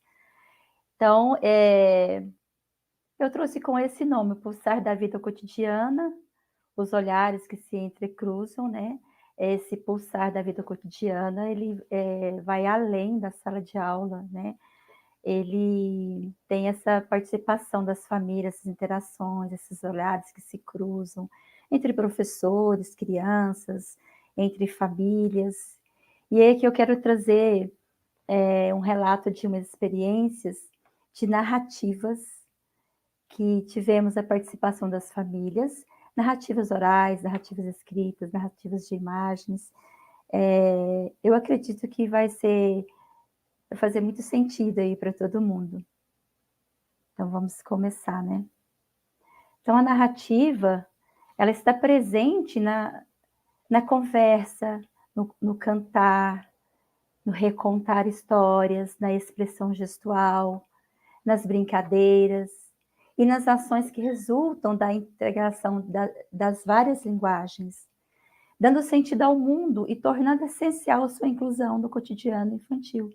Então, nós somos seres de narrativas, né? Então, nós somos seres que as nossas culturas são feitas de narrativas. Isso desde lá de bebê, né? Quando o bebê está no ventre, então tem as narrativas cantigas, poesias. Então, as crianças estão imersas nesse meio. E eu quero pedir aqui licença para eu ler uma narrativa muito amorosa. Todas essas narrativas que eu trouxe, né? Foram poucas, só umas duas. Eu peguei a autorização das famílias. Então, eu quero iniciar com essa narrativa. Era uma vez uma menina que se chamava Angelina. Entre raios de sol, senti que estava grávida e logo descobri que era uma menininha. Fui tomada por uma imensa emoção naquele momento. Comecei os preparativos para sua chegada com muito amor. Organizei as roupinhas cor-de-rosa e bordei até a decoração do seu bercinho. No dia 28 de novembro de 2019, Angelina nasceu, trazendo muita alegria para nossa família. Mamãe e papai aguardavam sua chegada ansiosamente. Queríamos ver o seu rostinho e dar todo o nosso amor e carinho. Quando finalmente ouvimos seu primeiro choro, nossos corações se encheram de indescritível ternura e emoção. Angelina veio ao mundo perfeita e saudável. Segurá-la pela primeira vez em nossos braços foi um momento mágico que jamais esqueceremos. Somos gratos a Deus por esta linda e perfeita jornada de amor. Angelina, amo ser sua mãe e poder cuidar de você, te guiar, te educar, te formar todos os dias. Sou grata a Deus pela sua vida. Com o seu nascimento, tudo ficou mais belo. O amor que existe em nossa família só aumentou e aumenta cada dia mais. Com a sua presença, o nosso mundo será sempre encantado. Essa é a narrativa da mãe, Suelen Góes de Araújo Manco, que narrou essa história numa das nossas práticas. Quando a gente inicia o ano, que a gente vai trabalhar a identidade, as histórias das famílias, as histórias das crianças. E então nós fazemos esse trabalho, né? Enviamos para a família, chamamos de Vivência em Família. Orientamos as famílias, então, para preparar um momento, sentar, mostrar foto, contar para a criança como foi a preparação, o nascimento, como ela foi amada, como ela foi esperada, contar dos desafios também, mostrar uma roupinha, alguma lembrança que essa criança teve e mandar esse relato para nós. Quando esse relato chega na nossa sala, a gente lê na roda. E muitas crianças, elas mesmas falam, porque elas ouviram esse relato antes de ser escrito. Então, algumas crianças pediram para contar. Tia, eu posso contar? E aí eles contam, né? Minha turma é uma turma de 4 anos, e eles contam o que ouviram dos pais. Algumas crianças me contam que conheceu o médico, que fez o parto. E junto com essas narrativas escritas e oral, chegaram também algumas fotos, que também foi compondo, né, essas histórias, essas culturas da família.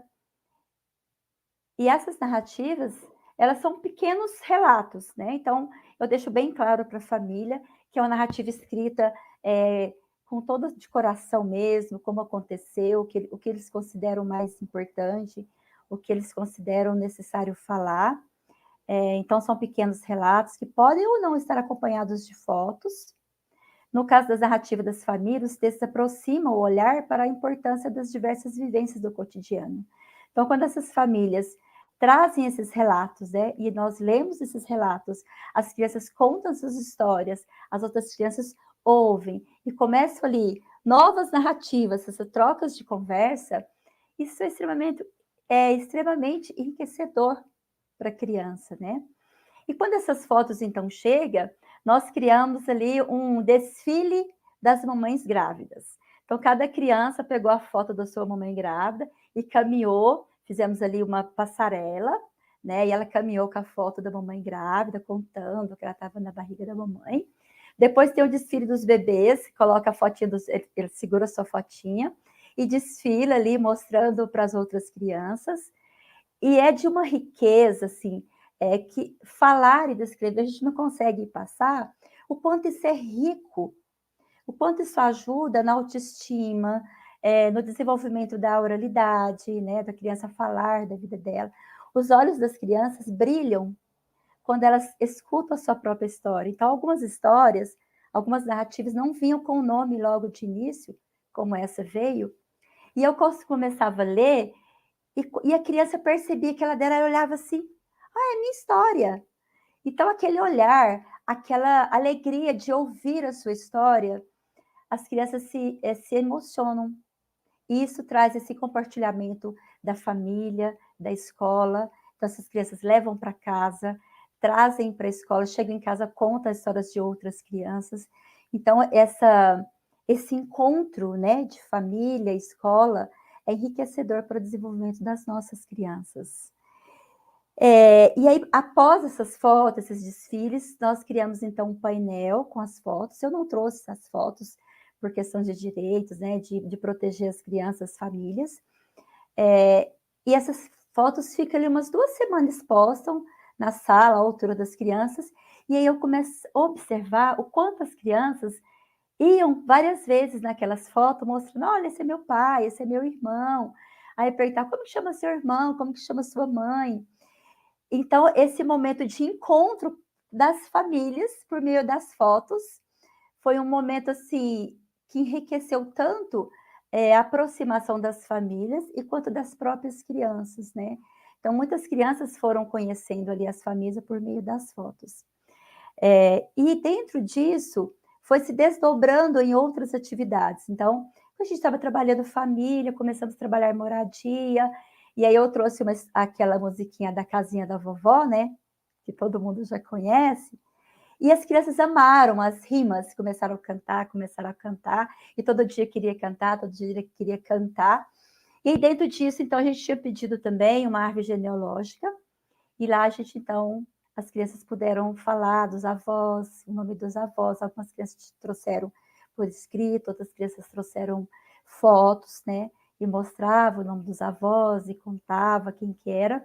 E então nós fizemos cantigas de roda com essa canção, cantamos na roda, fizemos manualidade, a casinha da vovó, enrolado papelão e lã.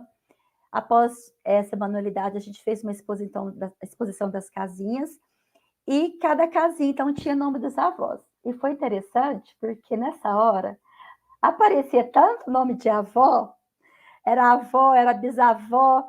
Falei, gente, vamos pôr 2 avós aqui. Mas aí, não, tia, eu tenho minha outra avó. Não, tia, tem a minha bisavó. Então, eu chamava essa criança e perguntava, qual é o nome da sua avó? E na hora ali eu escrevi. Então, nesse momento, a gente está trabalhando ali a função da escrita, né? A gente estou escrevendo na frente da criança, e ela está vendo para que serve a escrita, em vários momentos. As narrativas também foram disponibilizada para as crianças olharem. A música da vovó também eu trouxe o texto, fizemos a descoberta do texto por meio de imagens e tudo mais. E depois, então, eles levaram para as avós essas casinhas que eles fizeram da manualidade, né? Vamos seguir aqui. Dentro dessas narrativas que a gente trabalhou, dando continuidade da parlenda, da musiquinha da vovó, eu apresentei para as crianças porque eu percebi que elas gostavam tanto de rimas, que elas ficavam tentando fazer rimas, então eu trouxe uma rima aquela do A Casa e o Seu Dono, cadê o nome do moço? Gente, eu vou lembrar daqui a pouco. E aí começamos a fazer essas rimas. Na hora ali mesmo, a criança já inventou uma rima. E outros anos anteriores, eu fazia rima com as crianças. Dessa vez eu pensei, gente, por que não levar para casa, né? Por que não dar essa oportunidade para as famílias fazerem essas rimas? Elias José, o nome do moço lá do poema. E aí, então, mandei para casa. E sempre que eu mando uma vivência em família, eu mando sugerindo para sentar, conversar, brincar com as rimas, para depois construir ali a escrita. Aí foi a sugestão, então, que fizesse a rima com o nome da criança, e vieram rimas com o nome da criança, com o nome de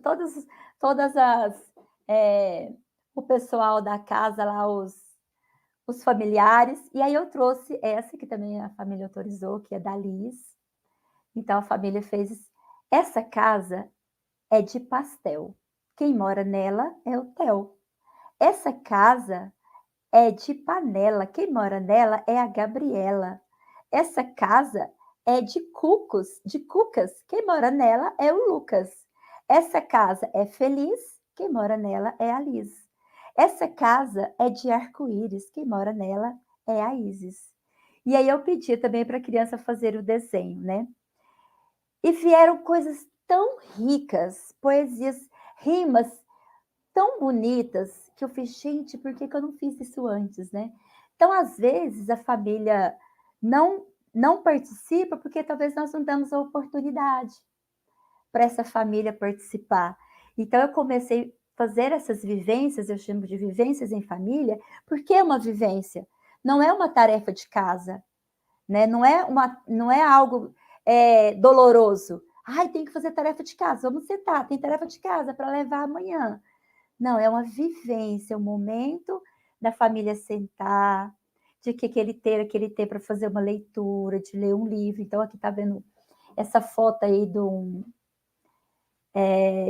mascote, né? Um livrinho. Esse projeto foi quando eu trabalhava com bebês. Então, eu levava o mascote de tecido, levava o livrinho, tinha o caderno de relatos da família, e a gente pedia para a família relatos, se quisesse pôr foto também poderia pôr, dava sugestões para a família o que ela poderia fazer, não algo obrigatório, porque quando a gente traz essa obrigatório, cria um peso, né? Então é melhor a gente criar uma relação de empatia, de colaboração, de um momento prazeroso para a família, não um momento pesado que eu tenho que fazer, eu tenho que levar, aquela tem que entregar, não. Nossa, vamos sentar para a gente ler, vamos sentar para a gente fazer uma poesia. Então, aquela é uma vivência. Eu tenho usado muito isso e tem dado grandes resultados. Acho que só a troca do nome mesmo já ajuda, né? Então, eu falei mais uma história, mais uma narrativa, escrita por um pai. Antes disso, o que eu quero? Eu quero destacar dessas vivências, que fortalecer o envolvimento das famílias, né? Reforçando assim a importância em observar a riqueza de cada ação das crianças no cotidiano dos espaços educativos. Então, essa família, ela vai estar na escola assim que nós conquistarmos, né? A gente inspirar esse desejo de estar na escola, criar esse vínculo amoroso e nada de obrigatório, porque a família vai com prazer, com alegria, né? E aqui vamos ler, então, essa narrativa linda que o pai da Cárita escreveu. Então, a história de Cárita começa há muito tempo atrás.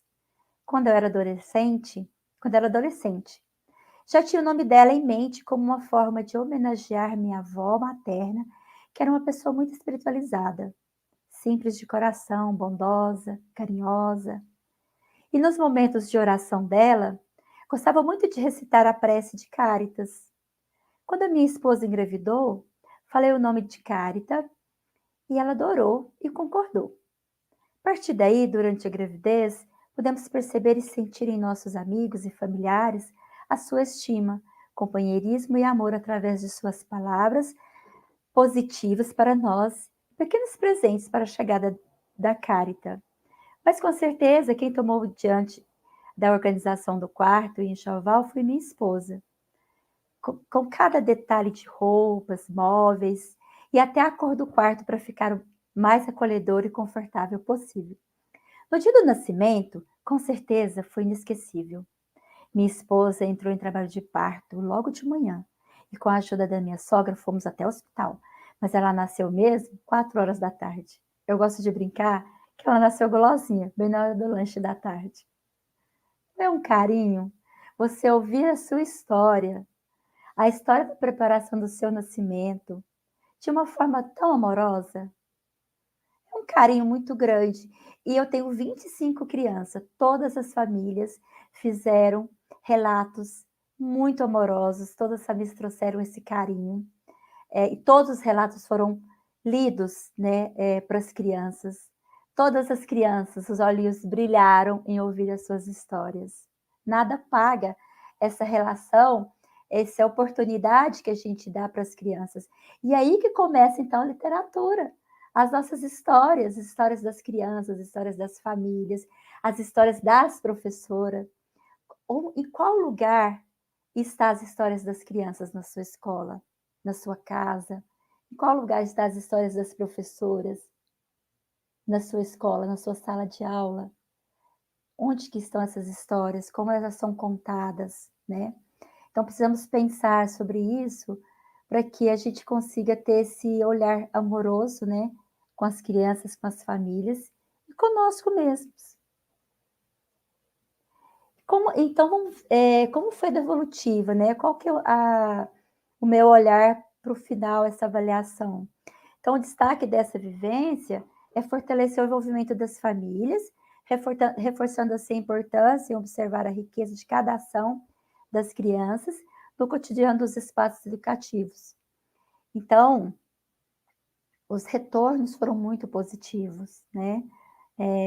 Alguns pais, eu atendi um pai de uma conversa, e ele me disse que ele se divertiu muito com a filha dele, fazendo as rimas. Se divertiram demais, eles sorriram muito com essas brincadeiras de rimas. E isso ficou tão marcante nas crianças que no dia a dia, a gente já fez isso, já tem umas 4 semanas, mais ou menos, umas 3 semanas. E tia, eu fiz uma rima, ó, combina? Pedroca, cara de minhoca. E do nada elas aparecem com isso, né? E até hoje elas estão tentando fazer a rima com o meu nome. Tomara que seja uma rima legal. Mas aí eu brinco, faz uma rima com o nome do professor tal, vamos fazer. E essas brincadeiras, elas percorrem a sala de aula, percorrem a área externa, elas estão ali brincando, de repente elas chegam, tia, fiz uma rima. Então é o brincar, né? É assim que as crianças aprendem, é o brincar. É assim que as crianças são inseridas nesse mundo letrado, é brincando, né? O professor tem esse planejamento, busca estudar, busca pesquisa, mas as crianças vão no brincar, né? A gente dá essa oportunidade para as crianças. E eu quero finalizar para agradecer a todos que semeiam esse olhar, às vezes, em meios áridos, né? Um pouco de poesia. Então, eu escolhi uma poesia, peço licença para eu ler, porque ainda não decorei, ainda quero, que ela é maravilhosa, do Manuel de Barros, né? Amo Manuel de Barros. E eu quis trazer essa poesia, a Cimene vai falar um pouco dessa nutrição também, assim, da professora, da importância de nós, enquanto professoras, profissionais da educação, nos nutrirmos de poesia, de literatura, porque a gente só consegue dar o que a gente tem, né? Então eu trouxe esse poema para nós nutrirmos essa noite, que é o menino que carregava água na peneira, do Manuel de Barros. Tem um livro sobre águas e meninos. Gostei mais de um menino que carregava água na peneira. A mãe disse que carregar água na peneira era o mesmo que roubar um vento e sair correndo com ele para mostrar aos irmãos. A mãe disse que era o mesmo que catar espinhos na água. O menino, o mesmo que criar peixes no bolso. O menino era ligado em despropósitos. Quis montar os alicerces de uma casa sobre orvalhos. A mãe reparou que o menino gostava mais do vazio do que do cheio. Falava que vazios são maiores e até infinitos. Com o tempo, aquele menino, que era cismado e esquisito, porque gostava de carregar água na peneira, com o tempo descobriu que escrever seria o mesmo que carregar água na peneira. No escrever, o menino viu que era capaz de ser noviça, monge ou mendigo ao mesmo tempo. O menino aprendeu a usar as palavras. Viu que podia fazer peraltagens com as palavras. E começou a fazer peraltagens. Foi capaz de modificar a tarde, botando uma chuva nela. O menino fazia prodígios. Até fez uma pedra dar flor. A mãe reparava o menino com ternura. A mãe falou: meu filho, você vai ser poeta. Você vai carregar água na peneira a vida toda. Você vai encher os vazios com as suas peraltagens. E algumas pessoas vão te amar por seus despropósitos. Manuel de Barros. Agradeço.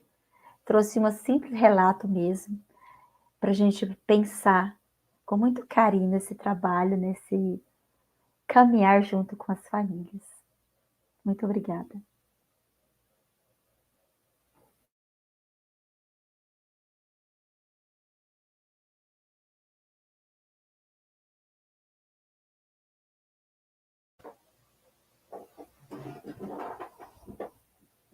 Olá, boa noite. Estou chegando aqui, troquei com a Geise. É um prazer estar aqui com vocês hoje, comemorando, celebrando a Semana Nacional da Educação Infantil, que é um tema muito caro para nós, e a gente vem aqui dar nossa contribuição de todo o coração, né? E aí, eu pergunto para vocês, depois de tanta fala, né, da fala da professora Carol, da professora Lunara com as crianças, da Geise com as famílias, eu fiquei pensando, falei, se eu tenho que chamar quem está nos assistindo para pensar junto comigo, pensar aqui no coletivo, né? E pensar sobre tudo que foi falado até agora, né, do que foi nos apresentado, nos faz pensar e faço essa pergunta. São práticas que, para você que está aí nos assistindo, faz sentido para o trabalho pedagógico com as crianças na educação infantil? São práticas que fazem sentido para você? Porque, para mim, elas estão recheadas de sentido e significado. Recheadas. Então, eu fiquei pensando, como que eu vou estender essa ponte nessa celebração da Semana da Educação Infantil? E eu coloquei o título como Educação Infantil e a Literatura, que a literatura também é esse elemento que vai estender essa ponte, que vai cruzar essa fronteira. Então, cruzar fronteiras e estender essas pontes. Também quero dizer aqui para vocês que essas imagens que constam no meu slide e da Geise são imagens da ilustradora Ana Cunha, que foi uma forma de pensar em uma homenagem para um ilustrador de livro literário, que também é considerado um escritor. Tá? Então, diante dessas reflexões, né, do que vimos até aqui, do que foi falado, qual lente a gente usa para olhar para isso? Qual é a lente que estamos utilizando no nosso trabalho? Qual a lente que é olhada para essas práticas educativas? Diante de cada prática que foi mencionada aqui hoje, está impregnada de uma concepção de infância. E é a concepção que nós, da educação infantil, do ensino de Uberlândia, defendemos nos nossos documentos oficiais. É essa concepção de infância. Desse sujeito ativo, desse sujeito participante, desse sujeito que já está imerso nessa cultura,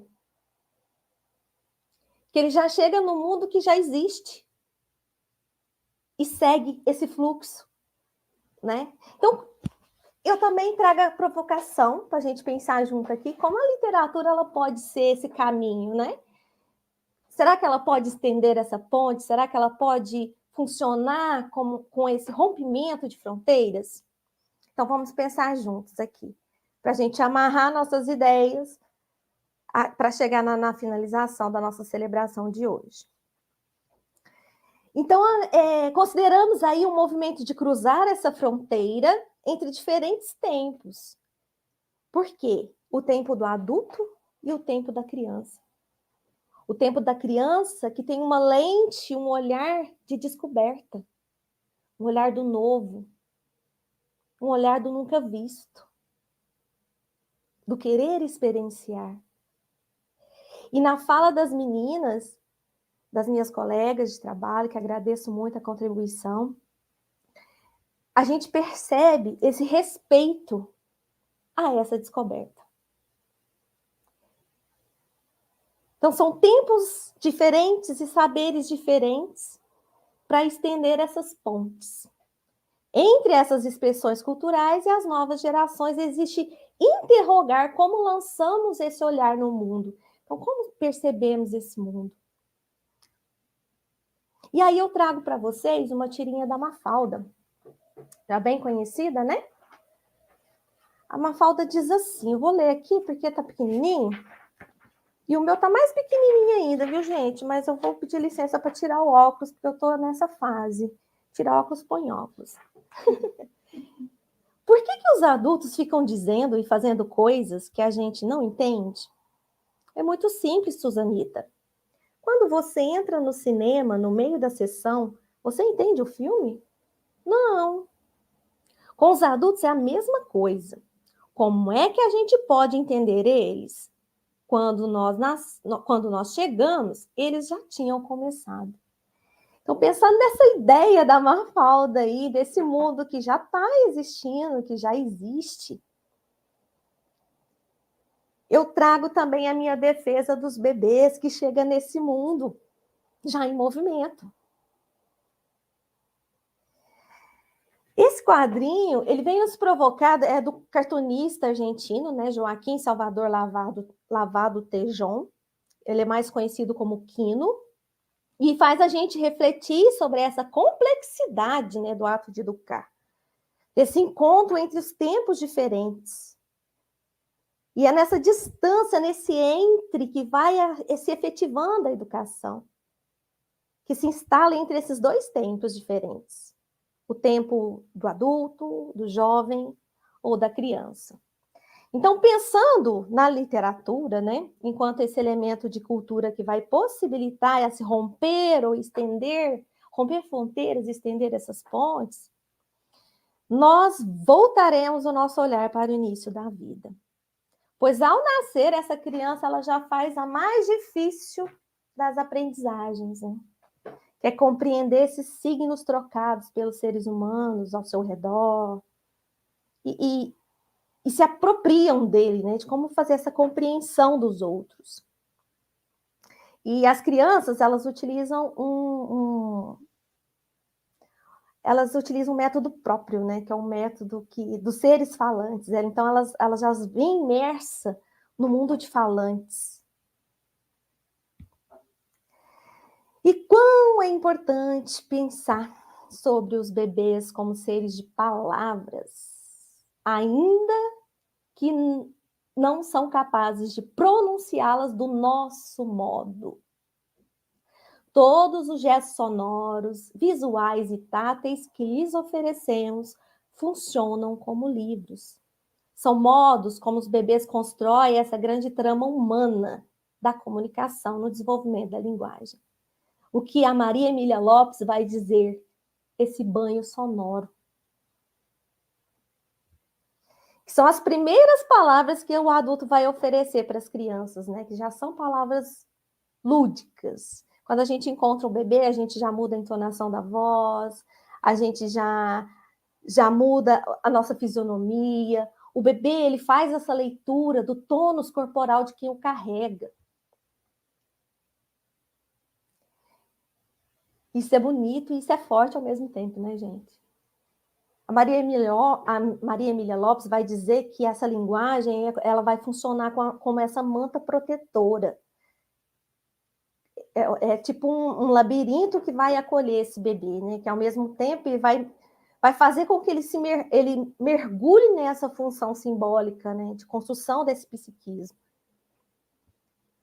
Então, nós enfatizamos essa potencialidade dessas relações profundas entre a leitura, a literatura e os vínculos precoces.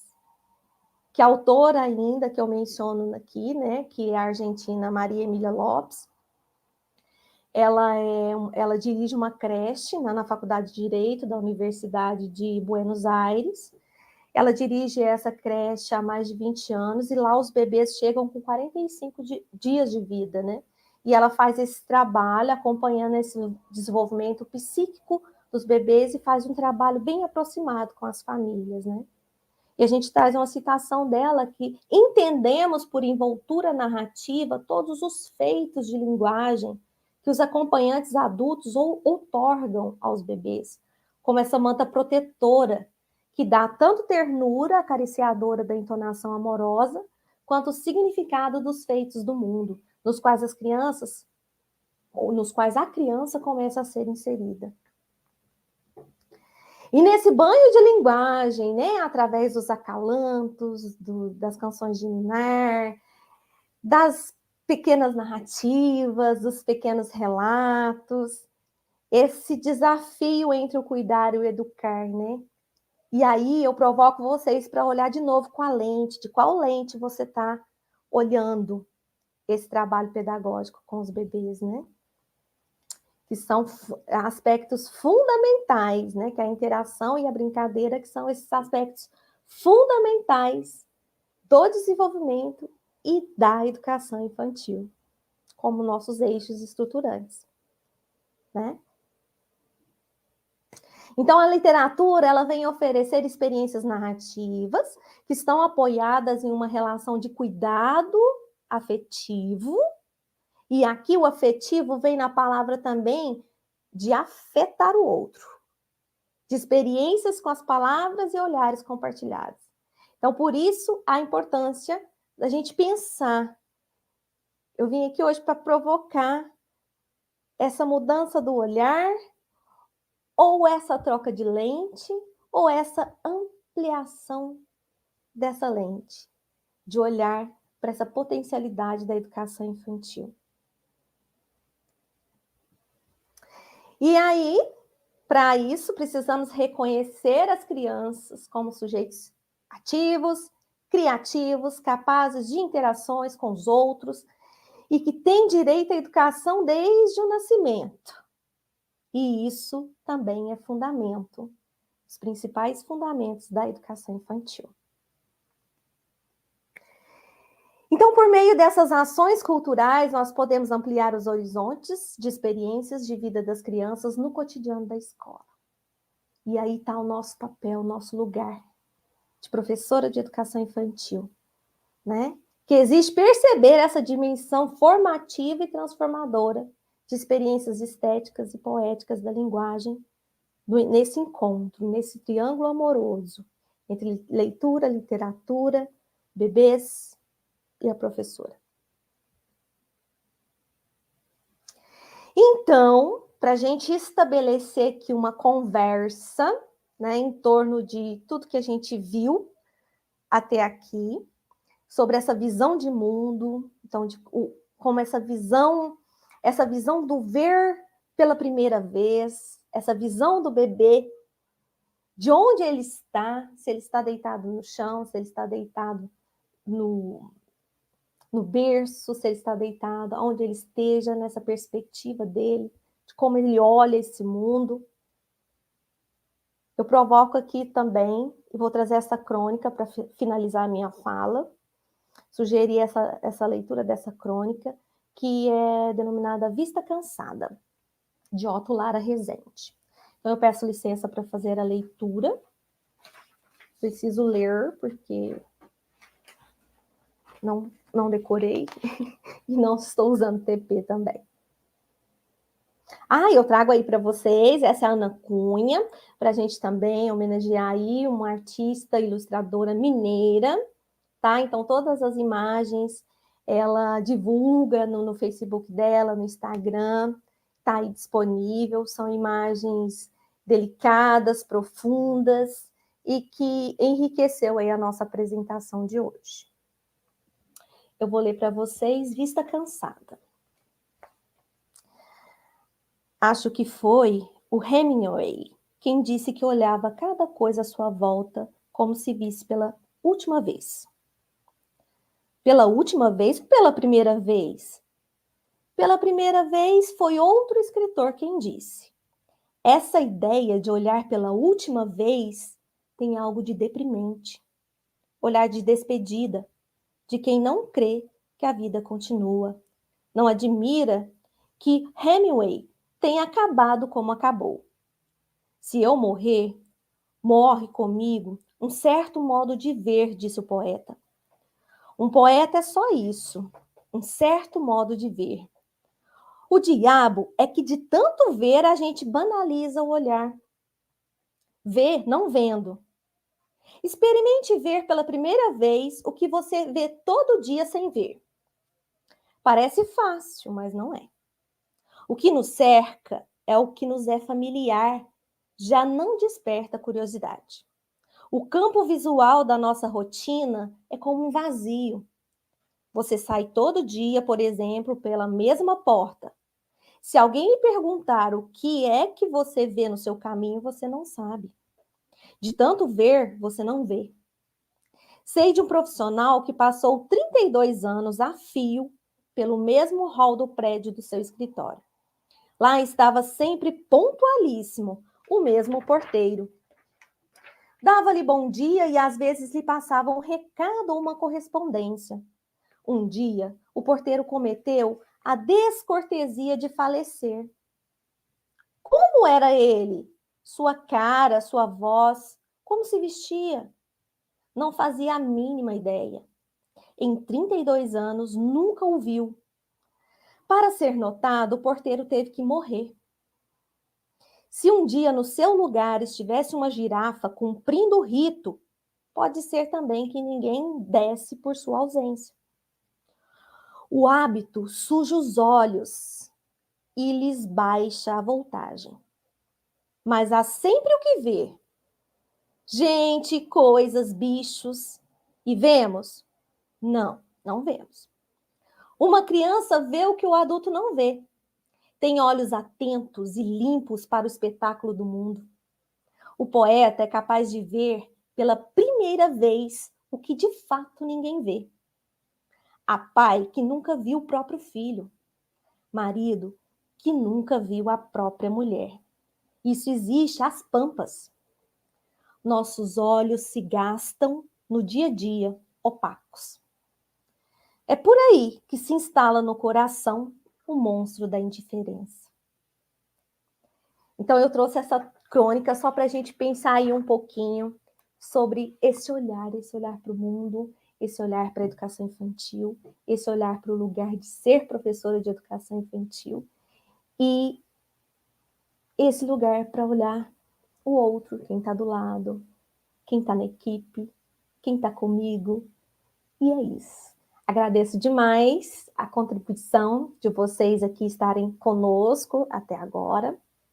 Agradeço à Secretaria Municipal de Educação, na figura da Tânia, e a Carla, por acreditar no meu trabalho, no nosso trabalho.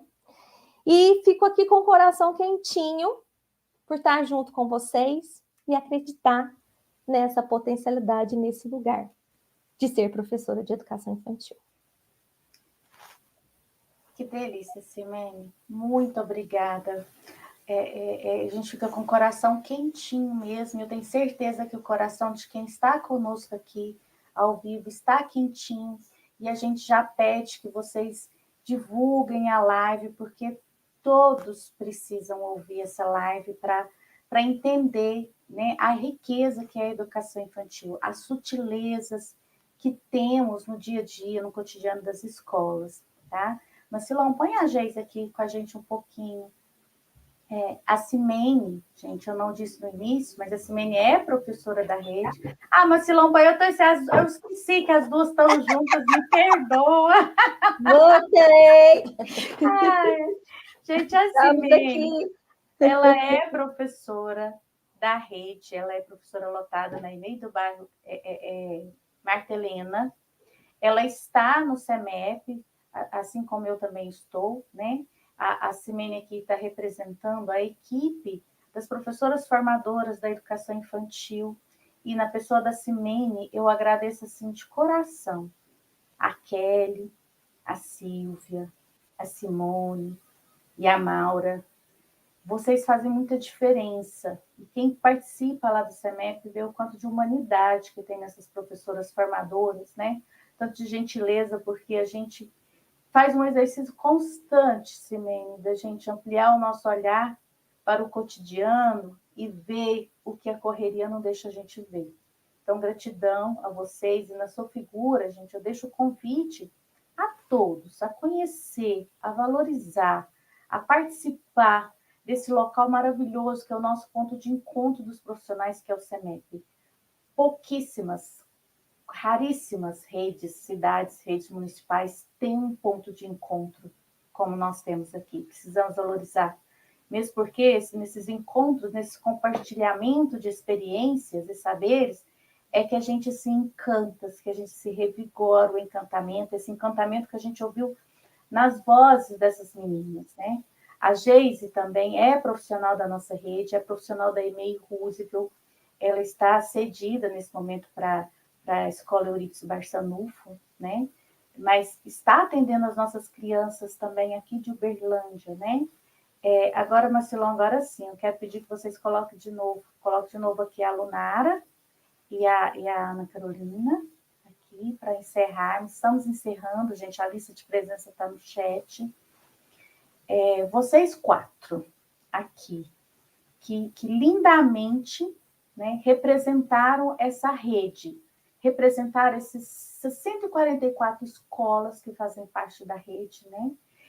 Tantos esses professores maravilhosos, maluquinhos, encantadores, apaixonados, que buscam aprender sempre mais, assim como também os profissionais de apoio, os educadores que fazem tanta diferença no trabalho pedagógico das escolas, todos, as merendeiras, os auxiliares de serviços gerais, oficiais administrativos, os analistas. Gratidão a esse grupo de analistas que é encantador e que nos últimos anos tem se fortalecido como esteio do trabalho pedagógico dessa rede. A vocês, analistas, o nosso reconhecimento da equipe do CEMEP, né? Que, independente da coordenação, vocês são fortes, é um grupo forte, e essa rede cresceu nos últimos anos com relação aos portfólios, à avaliação, à identidade, porque nós somos uma rede, nós não somos um aglomerado de escolas, nós temos que caminhar juntos, né? E vocês, meninas, Carol, Lunara, Geise, Simene, representam essa rede. E muito obrigada, porque por meio de vocês, a gente pode imaginar, né, o tanto que é rico a nossa rede de prática, o tanto que é rica, a nossa rede de práticas exitosas, tá? Muito obrigada a vocês. Marcilon, se você quisesse colocar aqui na tela também, para as pessoas te verem, Marcilon, que dá o nosso suporte técnico aqui, que nos acolhe, que ampara as nossas ansiedades, as nossas angústias, Marcilon, da equipe técnica lá do CEMEP. Muito obrigada a você. Obrigada também às intérpretes que vão gravar, que não puderam estar disponíveis aqui hoje ao vivo, mas nós gravaremos a live e disponibilizaremos no canal do YouTube, tá? Vou deixar vocês falar um breve tchau aí para a gente encerrar a nossa live. Vamos lá, Carol? Quer falar, Carol, seu tchau? Obrigada, gente. Um beijo, boa noite para todos. Lunara? O áudio, Lunara, tá embaixo. Tinha desligado. Agradecer novamente, né, a oportunidade, o momento de partilha, desejar uma boa noite, bom descanso, que amanhã ainda tem criança. Isso mesmo. Geise? Só tenho que agradecer o convite, o carinho que vocês têm aí com a gente. Agradecer a presença aí de muitas colegas, né, que estão assistindo. E que possamos caminhar juntas, né? Eu gosto muito da fala, da sua fala do início ali, que possamos não soltar as mãos de ninguém, né? Hoje eu falei isso na formação, isso também, de criarmos essa equipe, né? De umas ajudarmos as outras. Obrigada e boa noite. Isso. Quem participa do CEMEP sabe a força dessa ciranda, não é, Simene? Com certeza, ninguém solta a mão de ninguém. Obrigada a todos, obrigada, Renata, por sempre acreditar e colocar todo o seu coração aí nessa coordenação da educação infantil. Só tenho a agradecer. Beijos. Obrigada às famílias por estar aqui conosco. Obrigada aos diretores e vice-diretores, aos inspetores, que são nossos parceiros, e prestigiar a live também. Gratidão a todos. Fiquemos com paz, com boas energias, porque o trabalho continua e 2024 está sendo muito bom e rico no dia a dia das nossas escolas. Parabéns para nós, profissionais da educação infantil. Obrigada, Macilon. Boa noite a todos. A gente encerra por aqui. Boa noite, até mais. Tchau, tchau.